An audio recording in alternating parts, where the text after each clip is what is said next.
Në ambientet e shkollës profesionale Shërbime Korç, Qendra për Hapje dhe Dialog zhvilloi një takim informues mbi mundësitë që ofron arsimi profesional. Të pranishëm në aktivitet ishin nxënës të shkollave 9-vjeçare të qytetit, prindër, mësuesi dhe përfaqësues të bizneseve lokale, të cilët u njohën më nga afër me ofertat arsimore dhe praktikat që shkolla profesionale ofron. Arti Karanja, koordinatori Kod Korç, u shpreh se ky bashkëpunim synon të krijojë ura komunikimi midis shkollave, familjeve dhe tregut të punës. Ka si qëllim promovimin e arsimit profesional në kuadër të ekonomisë së sotme të tregut shqiptar, që është një ekonomi e bazuar kryesisht tek turizmi, duke qenë se jemi një vend me sipërfaqe të vogël, por me vlera dhe pasuri natyrore shumë të mëdha, dhe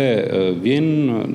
në formë informuese për nxënësit e shkollave 9-vjeçare të qytetit, në mënyrë që ata të kenë një mundësi për të orientuar dhe për të bërë një zgjedhje, le të themi, më të përshtatshme me ekonominë e tregut dhe me kërkesën e shoqërisë. Ndërkohë Tatjana Mero, drejtore e Shkollës Profesionale Shërbime, theksoi se shkolla ofron një kombinim të mirë midis njohurive teorike dhe praktikës reale në bizneset partnere. Një nga avantazhet kryesore është që në arsim profesional nxënësi mëson duke punuar. Ju krijohen hapësira të pafundme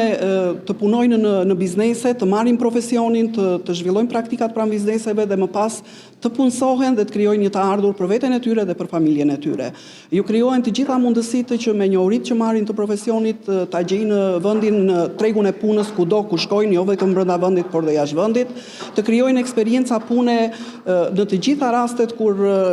shkolla ka bashkëpunime edhe me të huaj, ku rriten nga ana profesionale, por dhe ju krijohet hapësira për të vazhduar më tej me profesionin. Ky takim synon të rrisë ndërgjegjësimin për arsimin profesional si një zgjedhje dinjitoze dhe e suksesshme për të ardhmen e të rinjve.